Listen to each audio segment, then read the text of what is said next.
Hello Shravan. Hello ma'am. So నీ interview జరిగింది కదా, ఎప్పుడు జరిగిందో? మ్యామ్ 22nd March కి అయింది మ్యామ్. 22nd March. అవును. Shukla sir board, Shukla sir board కదా. అవును మ్యామ్. డన్. నీ బ్యాక్గ్రౌండ్ ఎలక్ట్రికల్ ఇంజనీరింగ్, ఆప్షనల్ అవును. Political science and international relations. అవును. అండ్ నువ్వు ఆల్రెడీ సర్వీస్ లో ఉన్నావు. Last year 521 rank. అవును. శ్రవణ్, 521 ర్యాంక్ వచ్చింది. అవును. నీకు అక్కడితో ఆగిపోవాలనిపించలేదు? ఐఆర్ఎస్ లో ఉన్నావు, మళ్ళా అవును. ఎందుకు ఇయర్ రాసావు చెప్పు నాకు. మ్యామ్ 521 ర్యాంక్ వచ్చినప్పుడు నేను షూర్ లేను మ్యామ్ ఏ సర్వీస్ వస్తుందో. బట్ ఐఆర్ఎస్ కస్టమ్స్ వచ్చింది మ్యామ్. దో ఇది కూడా మంచి service ma'am, but public interaction అంత ఉండదు ma'am. Like especially down trodden ma'am. ఇది బిజినెస్ క్లాస్ తో ఎక్కువ డీల్ అవుతుంది మ్యామ్, బికాస్ రెవెన్యూ జనరేట్ చేయాలి కాబట్టి. So always incline towards public service కాబట్టి మ్యామ్ కొంచెం ఐఏఎస్ ఐపీఎస్ వస్తే బెటర్ అని. శ్రవణ్, డాఫ్ లో ఈసారి అప్లై చేసేటప్పుడు ఏ ఏ సర్వీసెస్ పెట్టావు? మ్యామ్ ఐఏఎస్ ఐపీఎస్ ఈ రెండే పెట్టాను. రెండే పెట్టావు. నీకు ఏది ఇష్టం, IAS or IPS? Ma'am IAS first పెట్టాను మ్యామ్, బట్ ఎందుకు ఐపీఎస్ చాలా అది అనిపిస్తుంది, but IAS would be better ma'am. ఇప్పుడు చెప్పు శ్రవణ్, ఇంకా రిజల్ట్స్ రావడానికి 1 month టైం ఉంది. ఇప్పుడు అడుగుతున్నా క్వశ్చన్, ఈసారి ఐఏఎస్ వస్తుందా నీకు? మ్యామ్ లైక్ నా పర్ఫార్మెన్స్ మెయిన్స్ అండ్ ఇంటర్వ్యూ చూస్తే నాకు అనిపిస్తుంది మ్యామ్ ఐఏఎస్ అయితే రావాలి. నీకు పక్కా ఐఏఎస్ వస్తుంది సార్, పక్కా. Thank you ma'am. You are going to get it. So నీ ఇంటర్వ్యూ క్వశ్చన్స్ ఏమేమి అడిగారు, ఎలా చెప్పావు అని చెప్పే ముందు, ఇదంతా డిస్కషన్ ముందు, ఇంటర్వ్యూ హాల్లోకి వెళ్తున్నప్పుడు నీ మైండ్ సెట్ ఎలా అనిపించింది? నీకు ఎటువంటి ఫీలింగ్ వచ్చింది? మ్యామ్ యాక్చువల్లీ కంపేర్ చేయడానికి నాకు లాస్ట్ ఇయర్ ఇంటర్వ్యూ పర్ఫార్మెన్స్ ఉంది మ్యామ్. లాస్ట్ ఇయర్ చాలా భయపడ్డాను ma'am, because that was my first interview. So నేను చాలా నర్వస్ గా ఉంటే, యాంగ్జైటీ ఉంటే, ప్లస్ చెమటలు ముందే వచ్చేసింది మ్యామ్. హాల్ ఎంటర్ అయ్యే ముందే చెమటలు వచ్చేసింది మ్యామ్. సో కంపేర్ చేసుకుంటే ఈసారి చాలా అంటే ఒకటైతే మంచి అంటే బ్యాకప్ ఉండే మ్యామ్. లైక్ ఐఆర్ఎస్ కస్టమర్స్ మంచి సర్వీస్ అయితే ఉండే, but I wanted to do more కాబట్టి ఆ యాంగ్జైటీ వస్తుంది మ్యామ్. అంటే మనం ఎంత మంచి పొజిషన్ లో ఉన్నా ఆ ఫీలింగ్ అయితే ఆ ఫ్రాక్షన్ ఆఫ్ సెకండ్స్ కోసం వస్తుంది. బట్ నేను అనుకున్నా మ్యామ్, లాస్ట్ టైం ఈ ఫీలింగ్ వల్ల నాకు మార్క్స్ తక్కువ వచ్చింది. ఈసారి కూడా అదే రిపీట్ చేస్తే నేను రేపు ఎవరికైనా చెప్పాలని, ఎవరికైనా గైడెన్స్ చేయాలని, ఎవరితో అయినా మాట్లాడాలని, నేను I won't be the right person ma'am ఒకళ్ళు నేనే పాటించకుంటే. సో ఈసారి కొంచెం కాన్ఫిడెన్స్ గానే వెళ్ళాను మ్యామ్. సో అంటే లాస్ట్ టైం తో కంపేర్ చేస్తే చాలా better ma'am. Okay. So chairman sir, what is అంటే నువ్వు ఎలక్ట్రికల్ ఇంజనీరింగ్ కాబట్టి ఎలక్ట్రికల్ ఇంజనీరింగ్ గురించే క్వశ్చన్స్ వచ్చాయి. అంటే మేజర్ గా హైబ్రిడ్ వెహికల్స్ గురించి, స్టార్ట్అప్ ఈకో సిస్టమ్ గురించి కొన్ని క్వశ్చన్స్ వచ్చాయి కదా. So what is FSAE event and elaborate on hybrid vehicles. దాంతో పాటు స్టార్ట్అప్స్ గురించి అడిగారు. గవర్నమెంట్ ఫోకస్ ఎలా ఉంది వీటి మీద అని అడిగారు.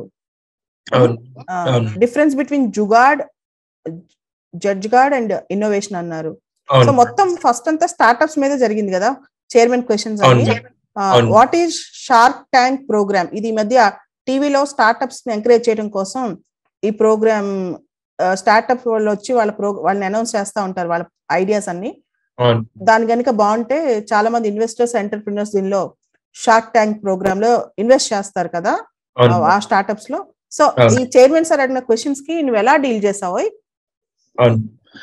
మ్యామ్ ఫస్ట్ ఎంటర్ అయ్యేది సార్ డైరెక్ట్ అంటే నేను ఒక క్లబ్ పార్ట్ ఉండే మ్యామ్ కాలేజ్ డేస్ లో. అది హైబ్రిడ్ ఎలక్ట్రికల్ వెహికల్ మేము ప్రోటోటైప్ చేసేవాళ్ళం మ్యామ్. సో మేము అది USA లో ఒక ఫార్ములా స్టూడెంట్ ఆటోమొబైల్ ఇంజనీర్ అని ఈవెంట్ ఉంటుంది మ్యామ్. సో దాంట్లో మా టీమ్ కి 6th పొజిషన్ వచ్చింది. FSAI అంటే ఫార్ములా స్టూడెంట్ ఆటోమొబైల్ ఇంజనీర్స్. నువ్వు పార్టిసిపేట్ చేసావు? అవును మ్యామ్. సో మాకు 6th పొజిషన్ వచ్చింది. సో ఆ ఈవెంట్ గురించి అడిగారు మ్యామ్.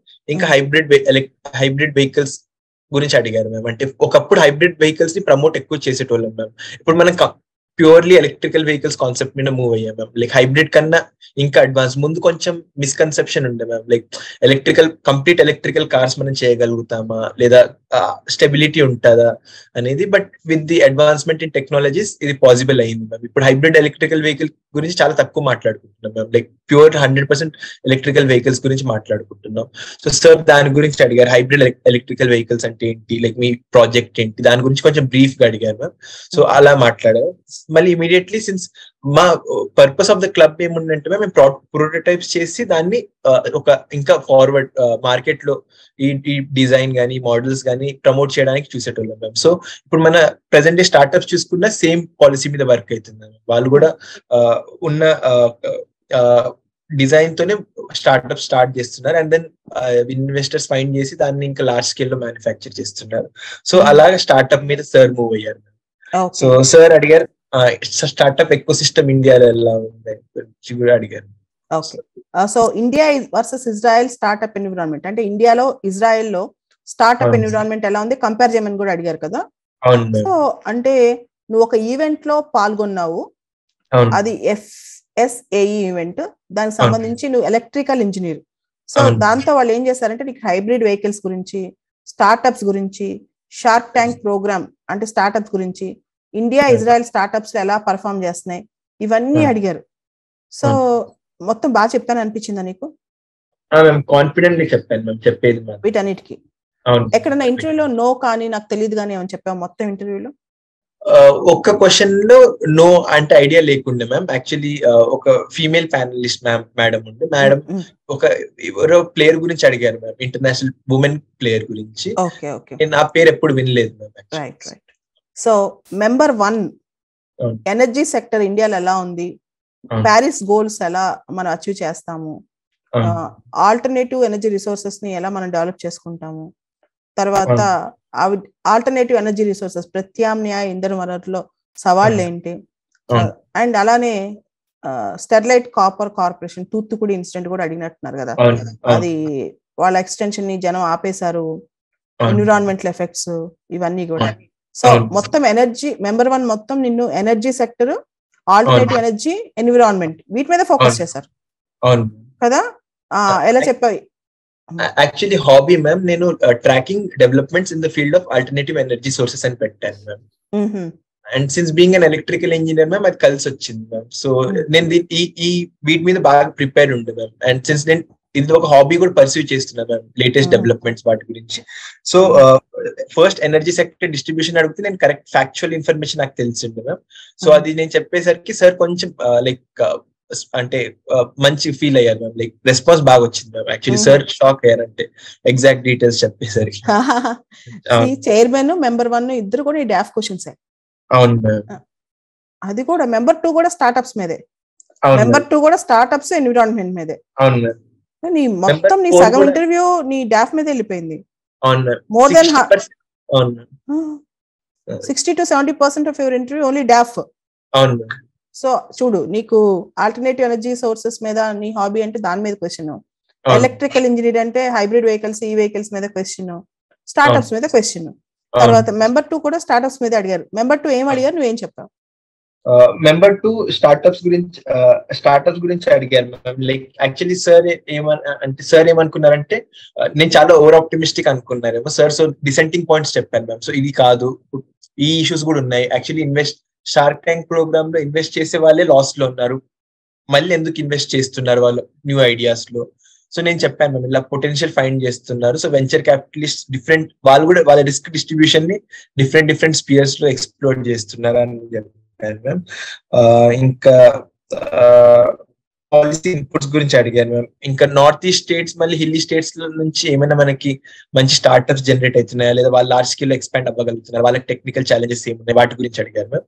సో నేనైతే కొంచెం ఎఫర్మేటివ్ గానే ఉంటాను మ్యామ్. యాక్చువల్లీ మనం లాస్ట్ డెకేడ్ లో చూస్తే మ్యామ్ స్టార్ట్అప్స్ యాక్చువల్లీ చాలా హై అయింది మ్యామ్. సో ఇక్కడ నేను డేటాతో బ్యాక్ చేశాను ma'am, like government of India డేటాతో, లైక్ నెంబర్ ఆఫ్ యూనికార్న్స్ ఎన్ని వచ్చాయి లాస్ట్ 1 year లో, ఇంకా స్టార్ట్అప్స్ కి ఫండింగ్ ఎంత వచ్చింది మ్యామ్, ఏంజల్ ఇన్వెస్టర్స్ ఎలా వచ్చారు, ఇంకా డిఫరెంట్ ఇప్పుడు స్టార్ట్అప్ ఇండియా ప్రోగ్రామ్ లోనే డిఫరెంట్ ఎక్స్పోజ్ జరుగుతున్నాయి కదా, వేరే కంట్రీస్ ని పిలుస్తున్నారు. ఇప్పుడు డిఫెన్స్ ఎక్స్పో ఉంది మ్యామ్, దాంట్లో కూడా స్టార్ట్అప్స్ ఎగ్జిబిట్ చేస్తున్నారు. సో ఆ డేటాతో నేను నా ఫ్యాక్ట్ అంటే నేను నా ఒపీనియన్ ని డేటాతో బ్యాక్ చేశాను. Very good. సో తర్వాత మెంబర్ 3 లిక్కర్ గురించి క్వశ్చన్స్ అడిగారు. తర్వాత ఆవిడ ఉమెనా? మెంబర్ 3 ఫీమేలా? లేదు మ్యామ్, మేలేనా? So women member 3 male ma'am. అవును, sorry ma'am, member 3 female ma'am, sorry female. ఎందుకంటే స్పెషల్ గా ఉమెన్ ఇన్ స్పోర్ట్స్ గురించి వీటన్నిటి గురించి అడిగారు, అంటే ఫుడ్ గురించి అడిగారు. సో అర్థమవుతుంది ఐఆర్ఎస్ ఆల్రెడీ నువ్వు ఐఆర్ఎస్ లో ఉన్నావు కాబట్టి ఐఆర్ఎస్ గురించి ఇన్ఫర్మేషన్ అడిగారు. నెంబర్ 3 ఏమేమి అడిగారు చెప్తావా ఒకసారి, చెప్పి దాన్ని ఎక్స్ప్లెయిన్ చేస్తావా? ఫస్ట్ లిక్కర్ ప్రొహిబిషన్ గురించి అడిగారు మ్యామ్. రీజన్స్ ఎందుకు డిఫరెంట్ స్టేట్స్ లిక్కర్ ప్రొహిబిట్ చేస్తుందని. సో నేను చెప్పాను మ్యామ్, లైక్ పొలిటికల్ రీజన్స్ కొన్ని ఉన్నాయి మ్యామ్, కొన్ని వైలెన్స్ ఇన్ సొసైటీ అవి కూడా ఒకటి ఉంది మ్యామ్. ఇంకొకటి కొంచెం ఇలిసిట్ అంటే లిక్కర్ అంటే అగేన్స్ట్ మన ఆర్టికల్ 47 వాటిని కోట్ చేశాను ma'am. So these are some principles, broad principles based on which few states have taken decision అని. బట్ నా స్టాండ్ అడిగారు మ్యామ్, లిక్కర్ ప్రొహిబిట్ చేయాలా లేదా అంటే నేను ప్రొహిబిట్ కాదు రెగ్యులేట్ చేయాలన్నాను మ్యామ్. సో నేను రీజన్స్ ఇచ్చాను మ్యామ్, లైక్ ఆల్మోస్ట్ బీహార్ ఒక స్టేట్ కన్సిడర్ చేసుకుంటే మ్యామ్ ఒక 5,000 crores లాస్ అవుతుంది ma'am monthly, just because of liquor ban. మళ్ళీ దీనివల్ల ఇలిసిట్ లిక్కర్ కార్టల్స్ ఫార్మ్ అవుతున్నాయి మ్యామ్. సో దానివల్ల ఇంకా లైఫ్స్ లాసెస్ అవుతుంది మ్యామ్. మేము ఇంకొకటి మనం ప్రొహిబిట్ చేస్తున్నాం బట్ రీహాబిలిటేట్ చేస్తలేము మ్యామ్. సో అది ఒక మేజర్ ఇష్యూ. సో ఇలా నేను చెప్పాను. ఇంకోటి లిబర్టీ కూడా ఉండాలి, లైక్ చాయిస్ ఉండాలి జనాలకి టు కన్జ్యూమర్ నాట్. కానీ అప్పుడే మ్యామ్ కౌంటర్ ఏం చేశారంటే అయితే డ్రగ్స్ కూడా ఇంకా అలౌ చేయాలా అని అడిగారు. కానీ నేను ఇంకా డ్రగ్స్ అబ్యూస్ చేసే ఛాన్సెస్ చాలా హై ఉంటుంది కంపేర్ టు లిక్కర్ అని నేను ఆ స్టాండ్ తీసుకున్నాను. మళ్ళీ ఉమెన్ ఇన్ స్పోర్ట్స్ గురించి అడిగారు మ్యామ్. ఎందుకు అంటే నా హాబీలో మెన్షన్ చేశాను tracking excellence of Indian women in sports గురించి అని హాబీ మెన్షన్ చేశాను. సో వాళ్ళు అడిగారు పర్టికులర్లీ ఉమెనే ఎందుకు అని. సో నేను ఇట్లా కంటెక్స్ట్ ఇచ్చాను మ్యామ్, లైక్ చైల్డ్హుడ్ లో మేల్ అండ్ ఫీమేల్ పార్టిసిపేషన్ ఉండేది ma'am, but over a period of time మా క్లాస్ ఫీమేల్ పార్టిసిపేషన్ తగ్గిపోయింది ma'am. So always I was inquisitive to know the reason ఎందుకు తగ్గింది అలా అని. సో అలా ఉమెన్ ఇన్ స్పోర్ట్స్ నీ హాబీలోంచి అడిగారు అనమాట. అవును మ్యామ్. సో మహిళలు స్పోర్ట్స్ లో ఎలా రాణిస్తున్నారు అనే దాని మీద. Okay, defence versus civilian forces అడిగారు. యాక్చువల్లీ వాళ్ళకి తెలియదు మ్యామ్ నేను సర్వీస్ లో ఉన్నానని. అంటే వాళ్ళకి అప్పటి వరకు తెలియదు మ్యామ్.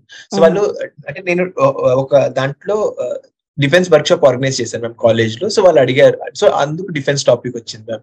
సో అప్పుడు నేను చెప్పాను మ్యామ్ నేను ముందు ఇండియన్ డిఫెన్స్ ఎస్టేట్ సర్వీస్ ఉండే కదా మ్యామ్. సో అప్పుడు నేను చెప్పాను ma'am I had the privilege of being in Indian defence estate service where I could see both the sides of the forces, defence forces and civilian forces. అప్పుడు వాళ్ళకి తెలిసింది ma'am okay service లో ఉన్నావు అట్లా అని. సో నేను చెప్పాను ma'am normally discipline పరంగా చూసుకుంటే డిసిప్లిన్ యాక్షన్స్ పవర్స్ మిలిటరీలో ఉంటుంది బట్ సివిలియన్స్ ఉండదు. But other than that integrity, competency అన్ని both organizations are equally competent, integrity ఉంది అని చెప్పాను.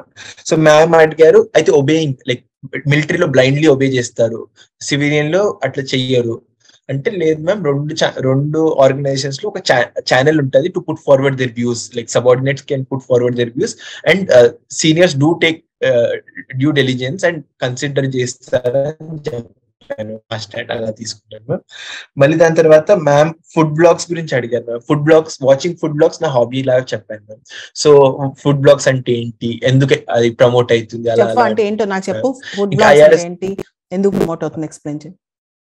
అవును మ్యామ్. ఈ మధ్యలో మనం చూసుకుంటే మ్యామ్ యూట్యూబ్ బ్లాగర్స్ ఉన్నారు కదా మ్యామ్, యూట్యూబ్ వీడియోస్ చేస్తున్నారు. వాళ్ళు డిఫరెంట్ రెస్టారెంట్స్కి వెళ్ళి డిఫరెంట్ కుజిన్స్ కి వెళ్ళి ఆ వీడియో చేసి అప్లోడ్ చేస్తున్నారు మ్యామ్. సో నాలెడ్జ్ డిసెమినేట్ చేస్తున్నారు వాళ్ళు డిఫరెంట్ కుజిన్స్ గురించి.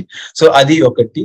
సో ఎందుకు డెవలప్ చేసామంటే నార్మల్ గా ఇంట్లో తినేటప్పుడు లైక్ చిన్న లైక్ 1 or 2 ఐటమ్స్ ఉన్నప్పుడు మనకు తినాలనిపిస్తుంది. So this was a source, అది చూసుకుంటూ కూడా తినేయచ్చు అని చెప్పాను. చాలా బాగుంది. ఏం నవ్వారా? అంటే వాళ్ళు స్మైల్ ఇచ్చారు మ్యామ్. అంటే మేడం అంటే అంత స్మైల్ అంత ఎక్కువ లేదు, వాళ్ళు కొంచెం స్ట్రిక్ట్ గానే అనిపించారు ఈసారి. అనిపించారా? ఓకే. తర్వాత నీ ఐఆర్ఎస్ గురించి బేసిక్ డీటెయిల్స్ అడిగారు కదా. అవును మ్యామ్. తర్వాత మెంబర్ 4 ఏం అడిగారు? మెంబర్ 4 కూడా ఎనర్జీ మీద ఎక్కువ దృష్టి పెట్టారు. ఏమేం క్వశ్చన్స్ అడిగారు, నువ్వు ఎలా ఆన్సర్ చెప్పావు? ఇక్కడ ఎనర్జీ గ్యాస్ ఎనర్జీ మీద ఉంది మ్యామ్. గ్యాస్ ఎంత పర్సెంటేజ్ ఉంది ఇండియాలో? 6% ఉంది మ్యామ్. అదే వరల్డ్ యావరేజ్ చూసుకుంటే ఎంత ఉంది? ప్లస్ ఇండియాలో ఏ స్టేట్ హైయెస్ట్ ఉంది? ఇప్పుడు గుజరాత్ కి 24 ఉంది కదా మ్యామ్. సో సార్ ఆ డేటా పాయింట్స్ అడిగారు. ఫస్ట్ గ్యాస్, మళ్ళీ గ్యాస్ తర్వాత పాలసీ ఏముంది, గ్యాస్ ఇప్పుడు ఎలా ప్రమోట్ చేయాలనుకుంటున్నారు? ఇప్పుడు నేషనల్ గ్యాస్ గ్రిడ్ ఉంది ma'am, Ganga Urja mission pipeline ఉంది మ్యామ్. సో నార్త్ ఈస్ట్ తో ఇంటిగ్రేట్ చేస్తున్నారు, అవన్నీ చెప్పాను మ్యామ్. ఇంకొకటి న్యూక్లియర్ ఎనర్జీ మీద అడిగారు మ్యామ్. ఛాలెంజెస్ ఏమున్నాయి nuclear energy, radioactive materials disposal లో ఛాలెంజెస్ ఏమున్నాయి వాటి గురించి అడిగారు మ్యామ్. ఇంకా గ్రీన్ హైడ్రోజన్ మీద వెళ్ళారు మ్యామ్. గ్రీన్ హైడ్రోజన్ ఛాలెంజ్ ఏముంది? ఇప్పుడు మనం 5 billion metric tons by 2030 targets set చేసాం, బట్ దానికి మనకి ఛాలెంజెస్ ఏమున్నాయి వాటి గురించి అడిగారు మ్యామ్. సో నేను ఆ కాస్ట్ రిడక్షన్ గురించి, ఎలక్ట్రోలైజర్ ప్రొడక్షన్ కెపాసిటీ గురించి వాటి మీద నేను చెప్పాను మ్యామ్. మళ్ళీ ఇండియాకి ఇంకా వరల్డ్ ఎనర్జీ పాలసీకి వేరియన్స్ ఏముంది అని చెప్పారు మ్యామ్. ఇంకొకటి కోల్ బేస్డ్ ఎనర్జీని మనం కంప్లీట్ ఫేజ్ అవుట్ ఎందుకు చేస్తలేమని అడిగారు మ్యామ్. సో నేను స్టాండ్ తీసుకున్నాను. ఇప్పుడు మనం ఏదైనా న్యూ ఎక్స్పెరిమెంట్ చేస్తుంటే ఒకవేళ మనం కోల్ కంప్లీట్ ఫేజ్ ఆఫ్ చేస్తే క్రిటికల్ సెక్టర్స్ అన్ని విల్ బి ఎఫెక్టెడ్. సో మనం క్రిటికల్ ఎనర్జీ ఆ స్టెబిలిటీ కోసం మనం కోల్ ని వన్ టైమ్ లో ఫేస్ అవుట్ చేయలేము, బట్ త్రూ ఫేజెస్ మనం అలా చేయగలుగుతామని చెప్పాను మ్యామ్. ఇంకా యాక్చువల్లీ మ్యామ్ నేను ఈ ట్రాన్స్క్రిప్ట్ రాసుకోలేదు ma'am immediately after my interview, కొంచెం లేట్ అయిపోయింది మ్యామ్. సో నాకు ఎగ్జాక్ట్ క్వశ్చన్స్ గుర్తులేవు మ్యామ్. సో బ్రాడర్ ఈ okay Shravan, 2-3 questions I wish to ask you. Last year ఇంటర్వ్యూకి వెళ్ళావు కదా, ఇయర్ ఇంటర్వ్యూకి వెళ్ళావు కదా, అంటే నీకు ఆల్రెడీ ఒక ఎక్స్పీరియన్స్ ఉంది కదా, నువ్వే ఇంటర్వ్యూయర్ సైడ్ ఉంటే నువ్వు ఎన్ని మార్క్స్ వేసుకుంటావు? నీకు ఇప్పుడు జరిగిన ఇంటర్వ్యూకి, ఈ సంవత్సరం ఇంటర్వ్యూకి, 2022 మార్చ్ ఇంటర్వ్యూకి నువ్వు ఎన్ని మార్క్స్ వేసుకుంటావు నీకు నువ్వు out of 275? Ma'am actually top 10% అయితే వేసుకుంటాను మ్యామ్. అంటే వాళ్ళు మార్జిన్ ఒక టాప్ మార్క్స్ పెట్టింటారు కదా, సో టాప్ 10% పెట్టుకుంటాను. ఫర్ ఎగ్జాంపుల్ 70%, 65% టాప్ పెట్టుకుంటే నీకు అది వస్తుంటావు. అంటే టాప్ 10% వాళ్ళకి ఎంత వస్తుందో ఆ టాప్ 10 లో వస్తుంది. రైట్. ఎందుకంటే చాలా మంది ఇంటర్వ్యూ అయిపోయిన తర్వాత ఎన్ని మార్క్స్ వస్తే టెన్షన్ పడుతుంటారు. వాళ్ళకు రోజు ఒక క్యాలిక్యులేషన్ ఉంటుంది. సో మీ క్యాలిక్యులేషన్ రైట్ అవుద్దా రాంగ్ అవుద్దా, మన కాన్ఫిడెన్స్ మనకు కరెక్ట్ చెప్తుంది కదా. సో ఈ సంవత్సరం పిఎస్ఐఆర్ ఆప్షన్ ఎలా రాసావు? పిఎస్ఐఆర్ ఆప్షన్ బాగా రాశాను మ్యామ్, బట్ కొంచెం అన్కన్వెన్షనల్ గా రాశాను మ్యామ్. లైక్ అందరు పేపర్ ఏ నుంచి పేపర్ 1 లో పార్ట్ ఏ నుంచి ఎక్కువ రాస్తారు, పార్ట్ బి తక్కువ రాస్తారు కదా. నేను ముందే డిసైడ్ అయ్యాను అంటే కొంచెం డిఫరెంట్ గా కొంచెం రిస్క్ తీసుకుందాం అనుకున్నాను మ్యామ్. సో అలాగా కొంచెం తీసుకున్నాం రిస్క్. సో అది పే అయితే కొంచెం ఎక్కువ రివార్డ్స్ వస్తారు మ్యామ్, లేకుంటే ఇంకా చెప్పాలి. అదేలే. So thank you Shravan. Thank you so much ma'am. Thank you.